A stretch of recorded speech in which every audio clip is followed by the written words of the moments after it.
अस्सलाम वालेकुम। ये वीडियो होने वाली है हेल्थ, वेल्थ, कैरियर और रिलेशनशिप के ऊपर।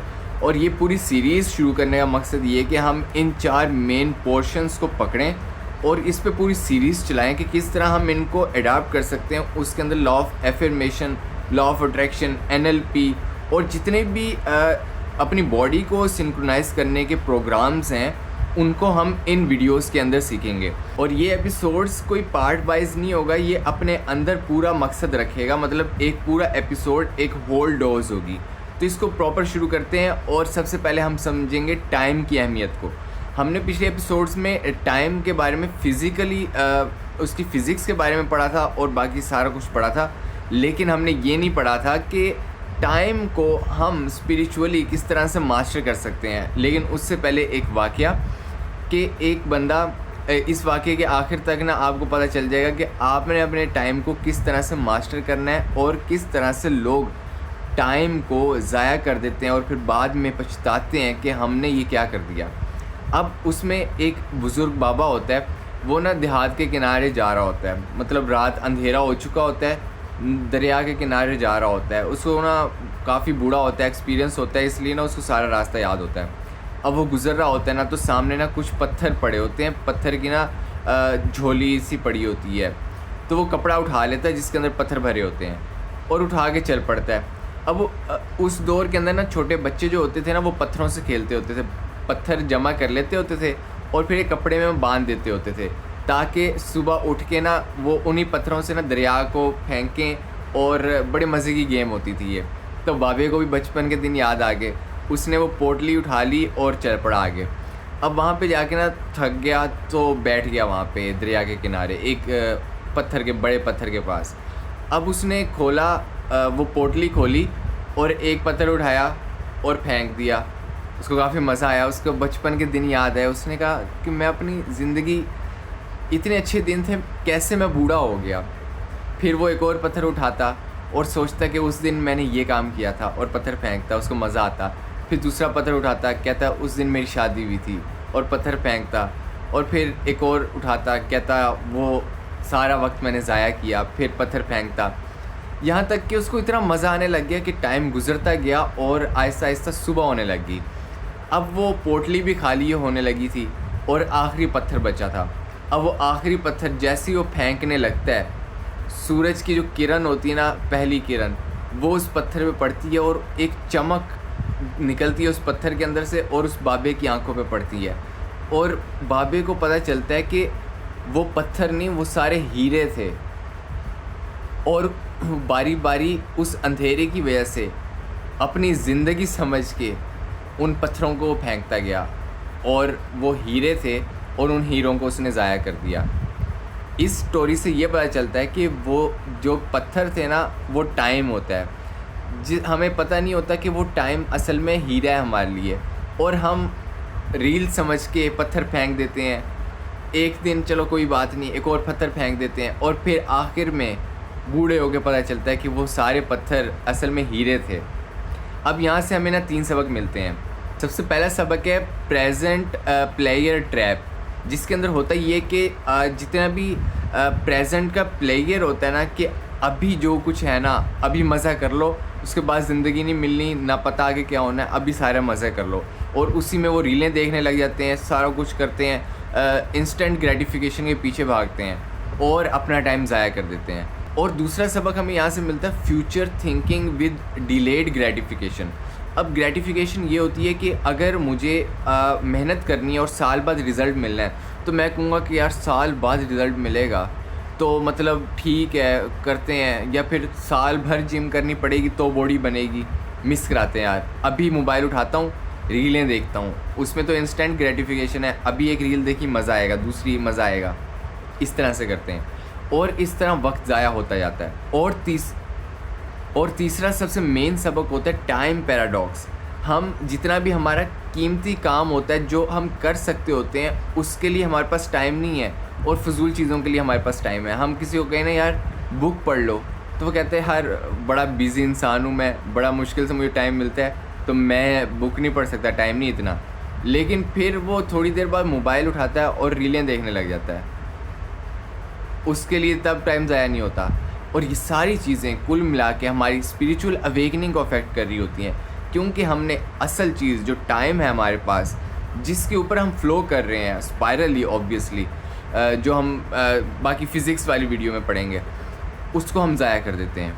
अब हमने टाइम को तो समझ लिया, लेकिन अगर हम इसको in term of frequency and vibration समझने लग गए ना, तो सारी गेम चेंज हो जाएगी। और उसके अंदर आता है प्लेसिबो और नोसिबो।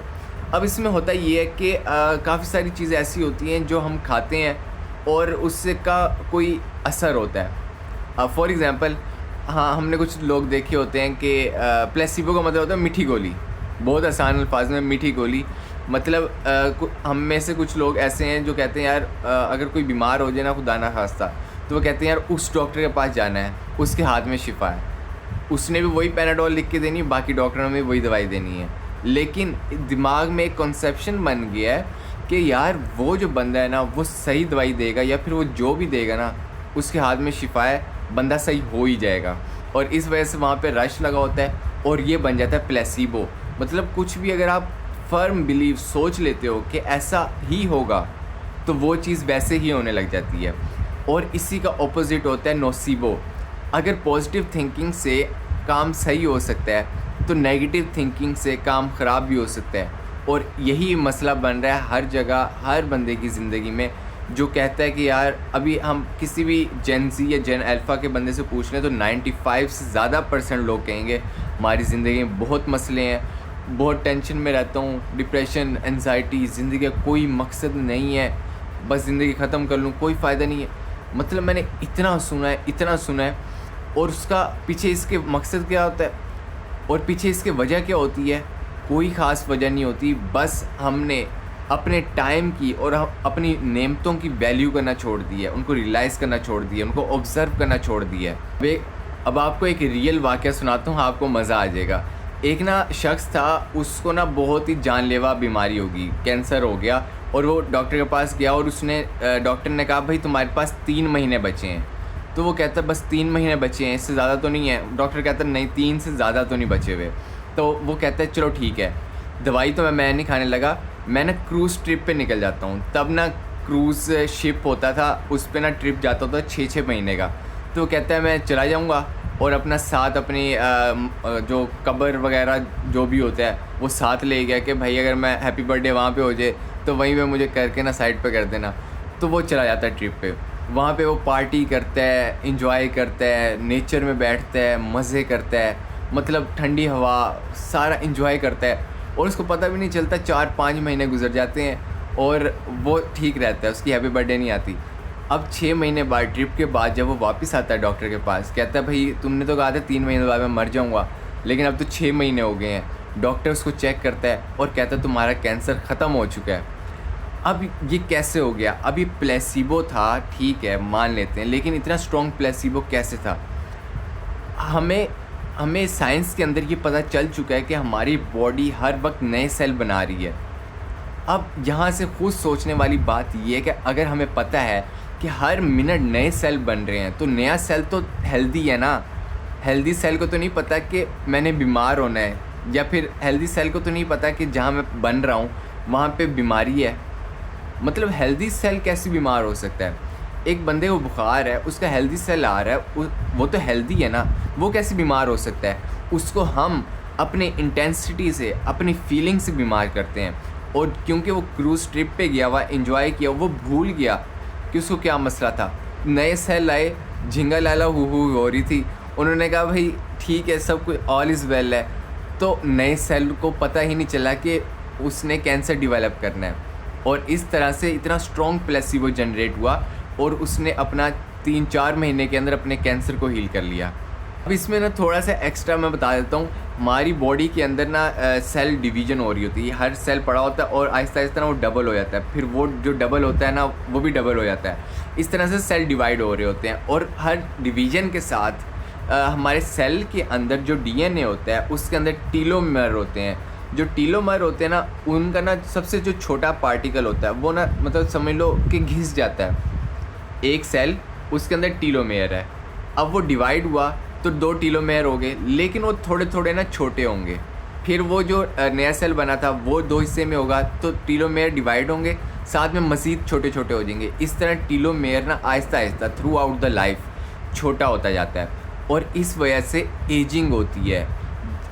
बच्चा होता है, फिर वो बड़ा होता है, फिर आहिस्ता आहिस्ता बूढ़ा होने लग जाता है। इसकी वजह यही होती है कि टीलोमेयर कटने लग जाते हैं, और इसकी स्पीड डिपेंड करती होती है हमारे मूड पे, हमारी इंटेंसिटी पे, हमारे अंदर की दुनिया के हम कैसा फ़ील करते हैं। अगर हम अच्छा फ़ील करते हैं तो इसकी जो स्पीड होती है वो कम हो जाती है। और इसलिए हमने देखा है कि बहुत से लोग 50 की उम्र में भी 25 साल के लगते हैं, और कुछ ऐसे भी होते हैं जो 30 की उम्र में 50-60 साल के बूढ़े लग रहे होते हैं।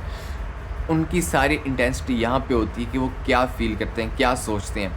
अभी अगर ये वीडियो देखते हुए ही आपको अच्छा फ़ील हो रहा है ना, तो ये 10, 15, 20 मिनट की वीडियो यही आपका दिन बना देगी। और दूसरी चीज़ ये कि अगर हम कहते हैं कि हम सारा दिन अच्छा सोचते हैं, लेकिन इसके बावजूद भी कुछ मज़े का अच्छा नहीं हो पाता, तो इसकी एग्ज़ाम्पल मैं यूँ समझाना चाहूँगा कि एक बंदा है, उसके पास 24 घंटे हैं, और वो दिन के 10 मिनट निकालता है और उसमें कहता है कि मैं बहुत खुश हूँ, मैं बहुत खुश हूँ, ये।